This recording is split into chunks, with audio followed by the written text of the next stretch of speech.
आपके लिए मैं पिछले बार आपका उपन्यास 9वीं चैप्टर से मैंने कराया था, अधूरे थे ये चैप्टर, तो मैं आज आपको कराती हूँ जो अधूरे हैं।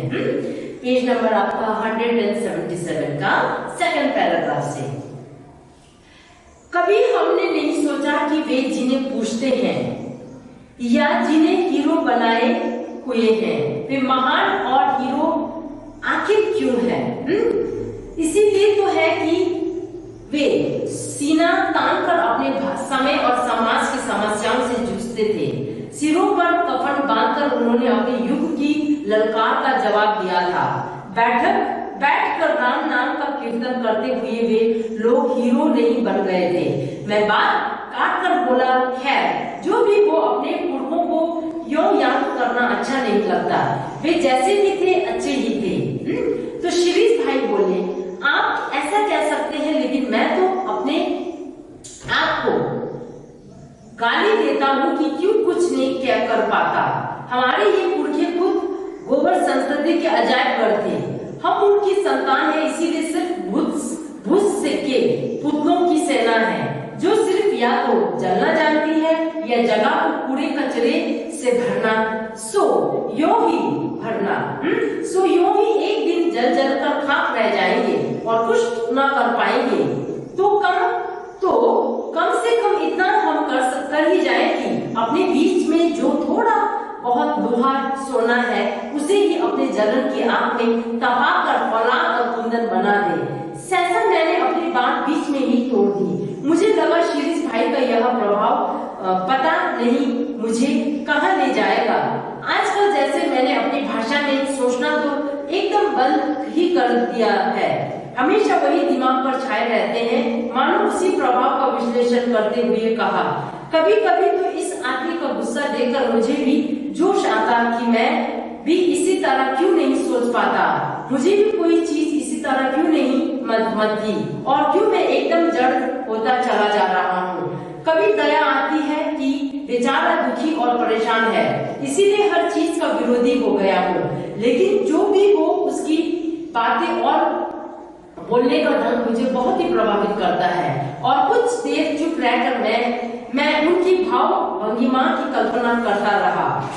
शिरीष भाई की है। अचानक लगा जैसे सुनते सुनते प्रभा सो गई।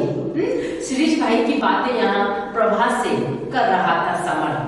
पहले मन हुआ कि सोने दो, बेचारी सारे दिन भी थकी मांदी है। और मैं उस समय की याद करने लगा जब शिरीष के पास से लौट रहा था।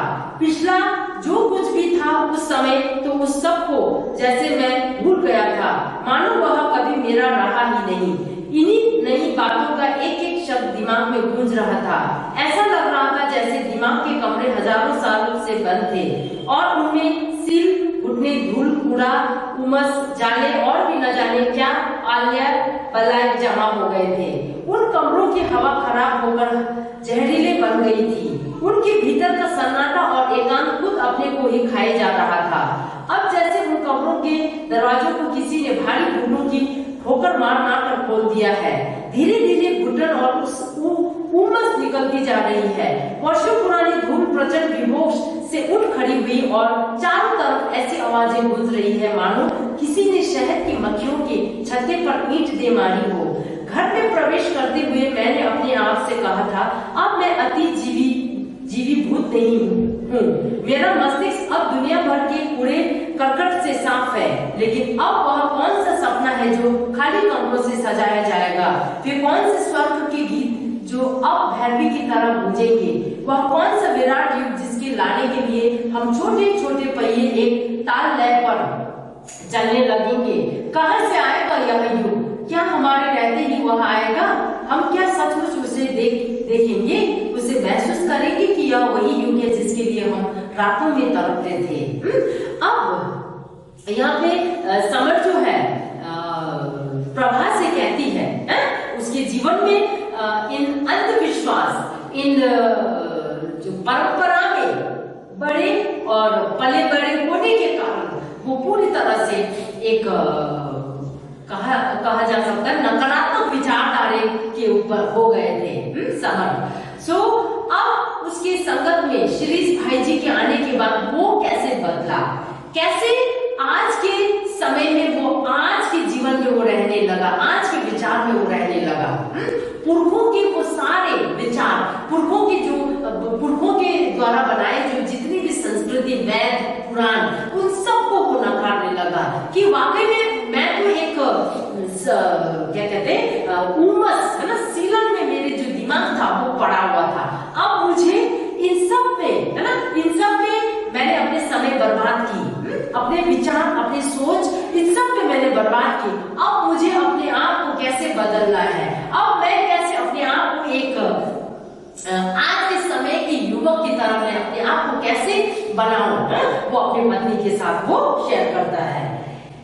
और युग बदलने की कुलकुलाहट और बेचैनी को मैं बाल्टियां भर भर कर ऊपर की छत पर छिड़काव करने में बहलाता रहा था। इस समय प्रभा को सब बताते या मन ही मन उसे सबकी दोहराते, फिर वैसे ही अकुलाहट होने लगी। समझ में नहीं आया कि क्या करूं। प्रभा शायद सच में सो गई थी। पहले मन हुआ कि खाट की मूंछ का कोई तिनका लेकर उसके कान में घुमाओ, हम जागे पड़े हैं और आप कैसे मजे से सो रही है। और अचानक मन में आया कि उसकी कमर गुदगुदाने लगूं। कमर गुदगुदाने से वह बहुत उछलती है, यह मुझे पता था। एक डर है कहीं जोर से न चीख पड़े। मन की इच्छा ऐसी घुड़निवार हो गई कि सहसा मैं उसकी कमर में उंगली गड़ाकर गुदगुदाने लगा। ए प्रभा उठो भाई, हम तो जाग रहे हैं, आप बातें करते करते सो भी गई है। क्या हुआ प्रभा? एकदम जोर से उछल पड़ी। मैं कब सो गई? मैं और भी गुदगुदाकर कि अचानक मुझे लगा कि जैसे उसकी कमर में कोई गोली सी बांधी है, शायद डोरे से बांधी थी। उसे चुटकी में पकड़कर पूछा, यह क्या है भाई? कुछ नहीं छोड़ दो, प्रभा घबरा कर प्रार्थना के स्वर में बोली। अब तो और भी नहीं छोड़ूंगा, पहले मुझे तो बता दो। मैंने उसे कसकर पकड़ लिया और टटोल कर जानने की कोशिश करने लगा कि क्या है। सुपारी जैसी चीज थी, तुम्हारे हाथ जोड़ती हूँ, छोड़ दो, कुछ नहीं। अब समर अपने हर बात को अपनी पत्नी के साथ शिरीष के साथ बिताए हुए पल को बांटना चाह रहा था।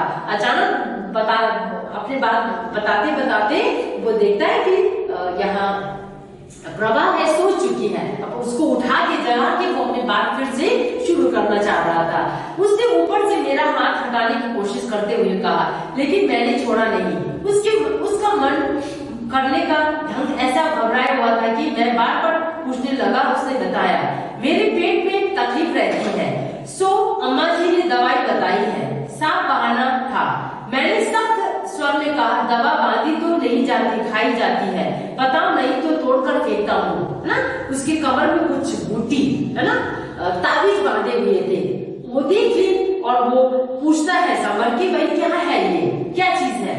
अगर तुम नहीं बताओगे तो मैं इसको तोड़ के फेंक दूंगा, तुम्हें मेरे सिर की कसम। वह गिड़गिड़ाती रही। मुझे गुस्सा चढ़ता जा रहा था। घुरा कर पूछा, नहीं बताना? तब उसने डरते डरते बताया, भाभी और अम्मा जी मानी ही नहीं, है ना। भाभी और अम्मा जी की जबरदस्ती के कारण मुझे ये बांधना पड़ा। मैंने बहुत कहा कि मेरा विश्वास नहीं है तो मुझे ही गालियां देने लगी। उनका मन रखने को करना पड़ा। मैंने बात काट कर पूछा, उनका मन रखने को व्रत रखना पड़ा, यह तो समझ में आता है, लेकिन यह क्या करना पड़ा? साफ क्यों नहीं बताती? उन्होंने कहा। प्रभा हकला कर रुआसी हो गई। क्या कहा? अब बोलती क्यों नहीं हो? सचमुच मुझे लग रहा था कि गुस्सा काबू से बाहर हुआ जा रहा है। वो बताना चाह रहा था। उन्होंने कहा कि सैयद बाबा की धुनी से ठीक हो जाएगा। उन्होंने कहा, मानो मेरे पड़ते तमाचे को बता रही वो इस तरह कोनी सामने की ओर करके जैसे तैसे वह बोली। और जब नहीं रहा गया तो उन्होंने उसके दोनों कंधे झमझोकर मैंने पूछा, क्या पेट ठीक हो गया? साफ क्यों नहीं बताती? कोई रोग है तो हमसे कहती, है ना। कोई रोग है तो हमसे कहती। ये ताबीज बनवाने की, ये अंधविश्वासों में पड़ने की क्या जरूरत? अवस्था जी की बीवी कहती थी कि शादी के 4 साल बाद सैयद बाबा की धुनी से उनकी प्रमोद हुआ था। बात समझ में आई तो अचानक उसने कंधे छोड़कर मैं पागलों की तरह हंस पड़ा। अच्छा तो यह बात है, बच्चे होने के लिए वो ताबीज, इसीलिए ये सारे व्रत उपवास हो रहा है।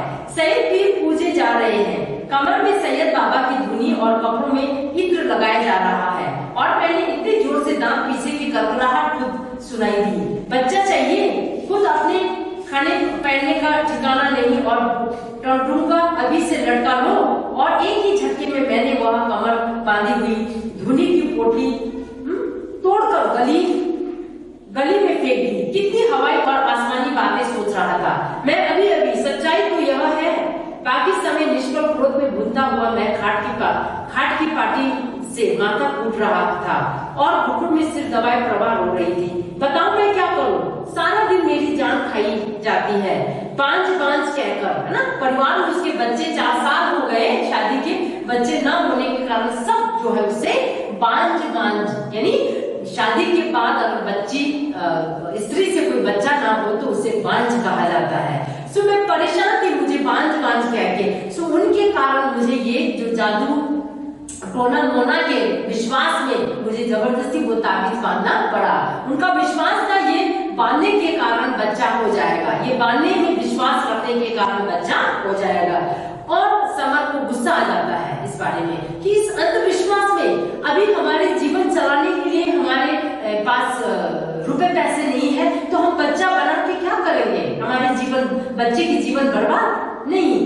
हर बार माथा ठोकर मैं कहता कितना अकेला हूँ। मैं सोचता था कि प्रभा मेरे साथ देगी, लेकिन यह भी वही परिवार के तरह जिसने एक बार गणेश जी से बर्तन मान लिए थे और आज इसी के ऊपर मैंने बड़े बड़े सपने सजे थे।